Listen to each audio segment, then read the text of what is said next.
ça nous clique, il est toujours, vous avez un télo, donc on a toujours très intelligent et puis vous avez la présent, vous avez la vraie bonne amie.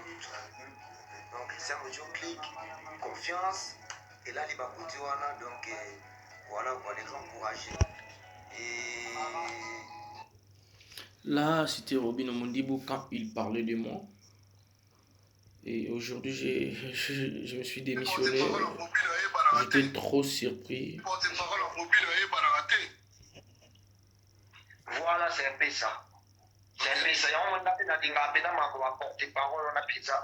Les appels flatter tous ces mondes-là qui prétendent directeur en marketing, qui prétendent porte-parole. Ce sont des flatteurs. Ils viennent près de toi, Ami Sali Basta, Bakari Bafoto Nayo, Basu Bakari Nabapoto, et puis Bakomi Basta. Nous, on est des artistes, et puis des bons, des vrais artistes. Mustoliara na Royemba. Aliara jamais na Souki, pour na Souki na Bende Boy. Non. Na Souka Gigolo, non. Je suis un artiste. Ouais, j'espère que tout le monde a compris quelque chose. Je n'ai pas vraiment intérêt à faire la vidéo, mais si je fais ça, c'est juste pour mettre les choses au clair.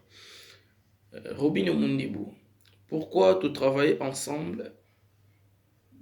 Tous allons cause pas flair au moment où on doit travailler. Ceux qui n'ont démissionné parce que naza sérieux, na skelo lettre, au moins na skelo note, et là qui a abandonné Moussala na yote, on s'est préparé après confinement ou le côté Samoutoumoussous. Et toi, tu passes à la télé, tout le likambo, où est-elle va porter parole, au lobé tata c'était non, tu vois, moi quand tu as démissionné, marketeur langa, Cristiano, et sa famille, c'est normal, et comme il rabino étrange qui a raconté ma bêtise, dans le cambo moutasali na logique, il y a un ba massa belé, basala na ba banque par-ci par-là, ce que c'est payé na banque côté, à mon qui paye na mweza mouké, à qui n'est place moussous. Ceux qui ont mis ça dans un comportement, on a tous la chance à massa ou basala na ba entreprise ou bien bandeko, faut qu'on apprendre. On est des profiteurs. Si ceux qui te profitent qui n'a yo pour profiter en abisso. On a fait des bons travail. Bref année, au bat ba ebité, bu me kakolanda bien.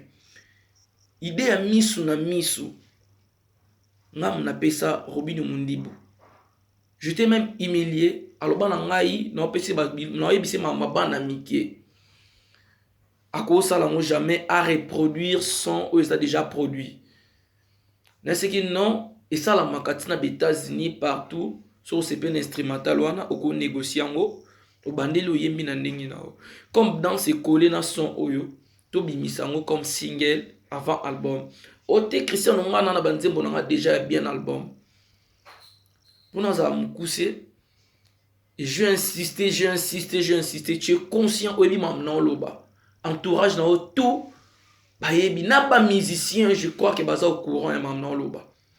Je t'ai insisté si na komi ko sala ngo promotion na ndenge na internet yo refisa ki yango et komi ko zongela yo les gens te demandent obimisa générique aujourd'hui c'était afrobeat mbato bando benga ngo générique pas très bando comprendre ngo nde yo ko yebisa nga Cristiano kende benga Luna to ke na studio to ke yembango na bandal to reproduire son to bengo Fiago nde to bengo Fiago à reproduire son.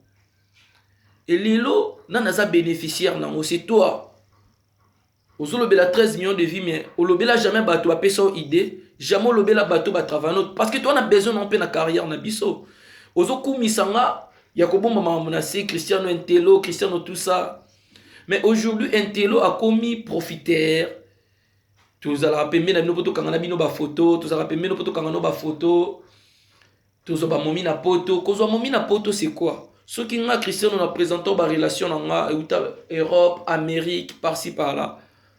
Naza zobate, on était des potes, on était famille. Tu étais mon patron, on était famille, donc on parle presque de tout. Et lelo, tu passes à la télé pour dénigrer poste on a nazala qui pour naza sauter, c'est pas propre.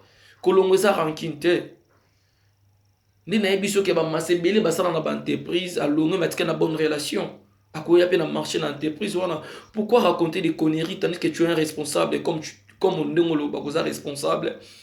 Si tu es responsable, il faut être responsable na maambutu.